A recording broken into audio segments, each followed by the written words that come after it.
Medical కాలేజీల ప్రైవేటీకరణకు వ్యతిరేకంగా వైఎస్ఆర్ కాంగ్రెస్ పార్టీ చేపట్టినటువంటి కోటి సంతకాల సేకరణ ఉద్యమం కీలక దశకు చేరుకుంది. ఇప్పటికే కోటి సంతకాలు మించి సేకరించినటువంటి వైఎస్ఆర్ కాంగ్రెస్ పార్టీ దీనిపైన భవిష్యత్ కార్యాచరణ అమలు చేస్తుంది. ఈరోజు రాష్ట్ర వ్యాప్తంగా అన్ని నియోజకవర్గాల్లో ఉన్నటువంటి సంతకాలన్నింటినీ కూడా జిల్లా కేంద్రాల నుండి ఈ నెల 17న గవర్నర్ కూడా అందించడానికి సిద్ధం చేసింది. సో ప్రజల నుండి ఎలాంటి స్పందన వచ్చింది, ఎలాంటి మద్దతు ఈ కోటి సంతకాల సేకరణ ఉద్యమానికి వచ్చిందో మనతో పాటు మాట్లాడేందుకు మాజీ మంత్రి అనకాపల్లి వైఎస్ఆర్ కాంగ్రెస్ పార్టీ అధ్యక్షుడు గుడివాడ అమర్నాథ్ ఆయనతో మాట్లాడే ప్రయత్నించారు. ఈ సంతకాల సేకరణ ఉద్యమానికి ప్రజల నుండి ఎలాంటి రెస్పాన్స్ వచ్చింది, ఈ ఉద్యమం ద్వారా ప్రభుత్వానికి ఏం మెసేజ్ ఇవ్వాలనుకుంటున్నారు?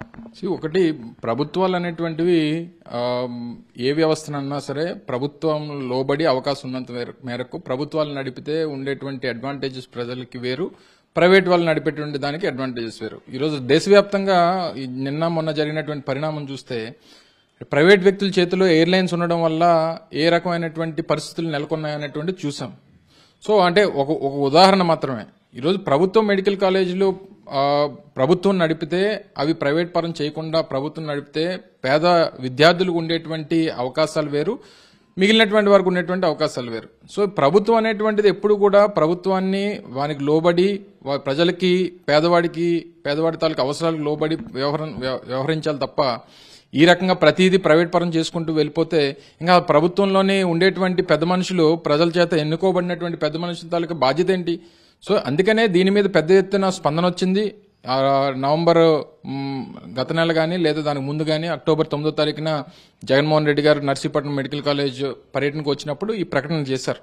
ఎందుకంటే రాష్ట్ర వ్యాప్తంగా కోటి సంతకాలు సేకరిస్తాం, దీన్ని గవర్నర్ గారికి ఇస్తాం, తద్వారా ప్రభుత్వం మీద ఒత్తిడి తీసుకొస్తాం అనేటువంటి ఒక నిర్ణయాన్ని ఆ రోజు విశాఖపట్నం అనకాపల్లి జిల్లా కేంద్రంగా వారు జగన్మోహన్ రెడ్డి గారు నిర్ణయం తీసుకున్నారు. అప్పటి నుంచి దాదాపు 2 నెలల పాటు ఇది కొనసాగింది. మధ్యలో మోంతా సైక్లోన్ కానీ లేకపోతే ఇతర పరిస్థితుల వల్ల కాస్త కొంత పొడిగించబడింది.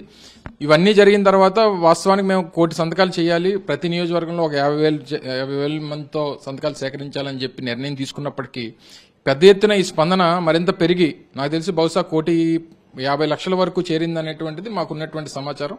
అనకాపల్లి జిల్లాలో కూడా 7 నియోజకవర్గాలు కలిపి దాదాపు 4,20,000 సంతకాలు అయ్యాయి. ఈ రోజు అన్ని నియోజకవర్గ కేంద్రాల నుంచి అనకాపల్లి జిల్లా కేంద్రానికి కూడా వాటిని అన్నింటి కూడా తరలించేటువంటి కార్యక్రమం చేస్తున్నాం. 15వ తారీఖున జిల్లా కేంద్రాల్లో కూడా పెద్ద ఎత్తున ఒక కార్యక్రమాన్ని నిర్వహించి పెద్ద ర్యాలీలు నిర్వహించి ఇక్కడ నుంచి విజయవాడకి వెహికల్స్ అన్ని కూడా పంపిస్తాం. 17వ తారీఖున జగన్మోహన్ రెడ్డి గారి నేతృత్వంలో గవర్నర్ గారిని కూడా కలిసేటువంటి కార్యక్రమం చేస్తాం. సామాన్యుల్లో ముఖ్యంగా వైఎస్ఆర్ కాంగ్రెస్ పార్టీ ఇది ఒక కార్యక్రమంగా టేకప్ చేసినప్పటికీ సామాన్యుల్లో పెద్ద ఎత్తున స్పందన వచ్చి మేము కూడా ఇందులో పార్టిసిపేట్ చేస్తాం, మా సంతకాలు కూడా మేము కూడా పెట్టి ప్రభుత్వం మీద ఒత్తిడి తీసుకొచ్చేటువంటి కార్యక్రమం చేస్తామని చెప్పి విద్యార్థులు కానీ లేకపోతే విద్యావంతులు కానీ లేకపోతే ప్రజా సంఘాలు కానీ లేకపోతే రైతులు కానీ మహిళలు కానీ ఎక్కడ టెంట్ వేసినా సరే అక్కడికి వచ్చి స్వచ్ఛందంగా వచ్చి సంతకాలు పెట్టి ఈ ప్రభుత్వం మీద ఉన్నటువంటి వ్యతిరేకతని, ఈ నిర్ణయం మీద ఉన్నటువంటి వ్యతిరేకతని వారు తెలియపరిచేటువంటి కార్యక్రమం చేశారు.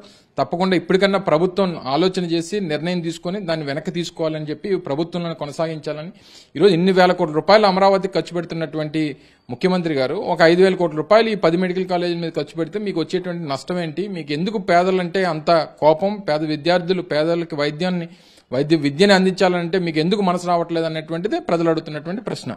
కానీ ఇంత మీరు చాలా రోజుల నుండి పోరాటం చేస్తున్నప్పుడు కూడా ప్రభుత్వం ఎక్కడ వెనక్కి తగ్గలేదు. పైగా ముఖ్యమంత్రి చంద్రబాబు చాలా స్పష్టంగా చెప్తున్నారు, అసలు మెడికల్ కాలేజీలు కట్టడం రాని వాళ్ళు పీపీపీని వ్యతిరేకిస్తా ఉన్నారు. ప్రభుత్వ మెడికల్ కాలేజ్ అని అక్కడ బోర్డు పెడతామని చెప్పి కేబినెట్ కూడా ఒక డెసిషన్ తీసుకుంది.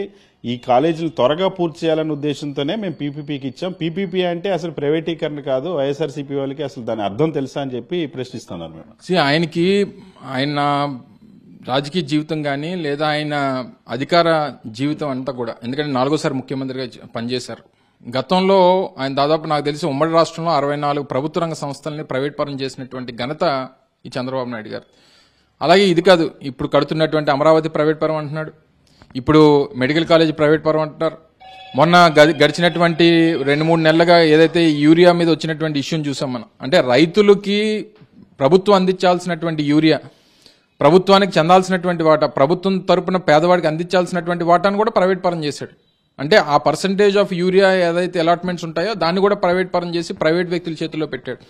అంటే విద్యని వారికి కావాల్సినటువంటి సంస్థలకి ఈ రోజు జగన్మోహన్ రెడ్డి గారు నాడు నేడు స్కీమ్ తీసుకుని వచ్చి దాదాపు ఒక 6-7 కోట్ల రూపాయలు ఖర్చు పెట్టి దీన్ని 15,000 కోట్ల రూపాయలు ఖర్చు పెట్టి ఓవరాల్ గా రాష్ట్ర వ్యాప్తంగా ఉన్నటువంటి పాఠశాలన్నీ బాగు చేయాలని చెప్పి జగన్మోహన్ రెడ్డి గారు తపన పడితే విద్యను కూడా ప్రైవేట్ పరం చేసి అంటే ప్రైవేట్ వ్యక్తుల తాలూకా చేతిలో ఉన్నటువంటి విద్యా సంస్థలే బాగుపడాలనేటువంటి ఉద్దేశం చంద్రబాబు నాయుడు గారు.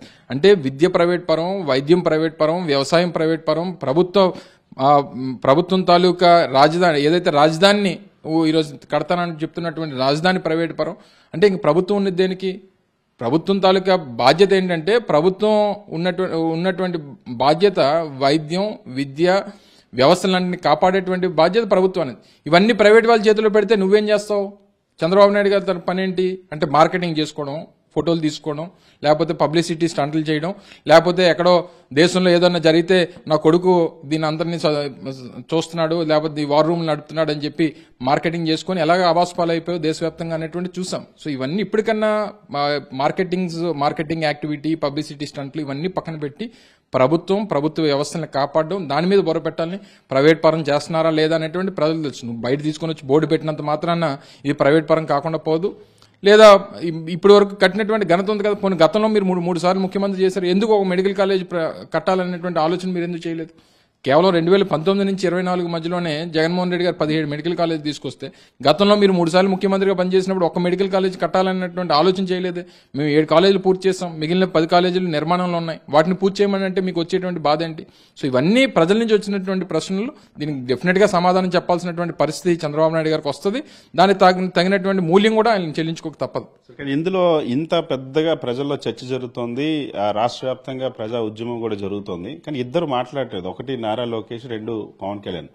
నారా లోకేష్ చాలా స్పష్టంగా పాదయాత్రలో హామీ ఇచ్చారు. గతంలో మీరు ఇచ్చినటువంటి ప్రభుత్వం తీసుకొచ్చిన మెడికల్ కాలేజీలో 50% సీట్లను కూడా ఇప్పుడు గవర్నమెంట్ ప్రభుత్వ కోటా కింద మారుస్తాం, సెల్ఫ్ ఫైనాన్స్ సీట్లు అని చెప్పి ఇచ్చారు. ఈ రోజు తిరిగి ఇంకా రేటు పెంచినటువంటి పరిస్థితి. ఇంకోవైపు జనసేన అధ్యక్షుడు ఈ మెడికల్ కాలేజ్ ప్రైవేటీకరణకు సంబంధించి కూడా ఒక స్టాండ్ ఎందుకు చెప్పడం లేదంట? ఆయన టోటల్ గా సనాతన ధర్మం మీద, గుళ్ళు తిరగడం మీద ఆయన టోటల్ గా వారి శ్రద్ధ అంతా కనబడుతుంది. ఎందుకంటే ఈ మధ్యకాలంలో మొన్న కూడా కర్ణాటక ఎక్కడికి వెళ్ళినట్టున్నారు, మన తమిళనాడు, దానికి ముందు రాష్ట్రంలో ఉన్నటువంటి ప్రముఖ ఆలయాలు, దేశంలో ఉన్నటువంటి మిగిలిన ఆలయాలు టోటల్ గా అంటే ఎండోమెంట్ దీని మీద ఎక్కువ ఇది కనబడతా ఉంది శ్రద్ధ. ప్రభుత్వం ఏదున్నా సరే ఏదన్నా ఇంక చంద్రబాబు నాయుడు గారు చూసుకుంటారు ఇంక 15 సంవత్సరాలు అనేటువంటి అభిప్రాయాన్ని ఆయన ఎక్కడికక్కడ చెప్తా ఉన్నాడు. సో బహుశా అంటే ఆయన అంత ఎక్కువగా లోతుగా అసలు ఏం జరుగుతుంది అనేటువంటి దాని మీద ఆయన బొర పెడుతున్నట్టుగా నాకైతే కనబడట్లేదు. ఇంకా లోకేష్ సంగతి ఏముంది, ఏదైనా మంచి వస్తేనేమో ఈయనకి, చెడు వస్తేనేమో నా తండ్రికి అన్నట్టు ఆయన వ్యవహరిస్తూ ఉన్నాడు.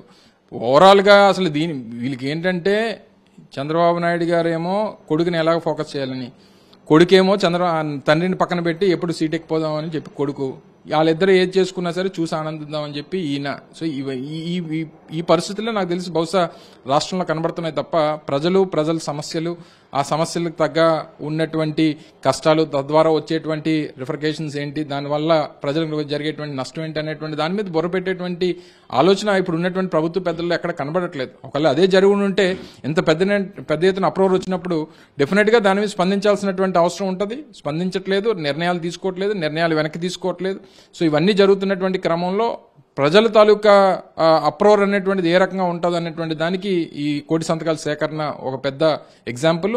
సో ఈ ఉద్యమాన్ని ఇక్కడితో కాదు, రేపు గవర్నర్ గారికి ఇస్తాం, జగన్మోహన్ రెడ్డి గారి నేతృత్వంలో వెళ్ళి గవర్నర్ గారికి ఇచ్చి ఈ పరిస్థితులను చెప్తాం. ఎంత అంటే 5 కోట్ల మంది జనాభా ఉన్నటువంటి రాష్ట్రంలో 1,50,00,000 మంది సంతకాలు పెట్టారనంటే అంటే ప్రతి కుటుంబం నుంచి ఒక సంతకం పెట్టినట్టు. అంటే రాష్ట్రంలో ప్రతి కుటుంబం ఒక చంద్రబాబు నాయుడు గారి కుటుంబం, బహుశా చంద్రబాబు నాయుడు గారు ఆయన మంత్రివర్గంలో ఉన్నటువంటి కుటుంబాలు తప్పితే ప్రతి ఒక్కరు పెట్టారు.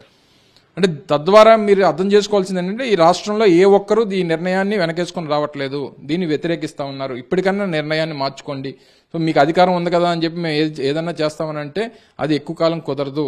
ఇప్పటికన్నా పేదవాడి గురించి ఆలోచించండి, పేదవాడి విద్య గురించి, పేదవాడి వైద్యం గురించి ఆలోచించి నిర్ణయం మార్చుకోమని చెప్పి కోరుతా ఉన్నాం. ఒకవేళ జరగని పక్షంలో ఈ ఉద్యమాన్ని మరింత ఉధృతం చేస్తామనేటువంటి విషయాన్ని ఇప్పటికే జగన్మోహన్ రెడ్డి గారు చెప్పారు, దాన్ని కొనసాగిస్తాం.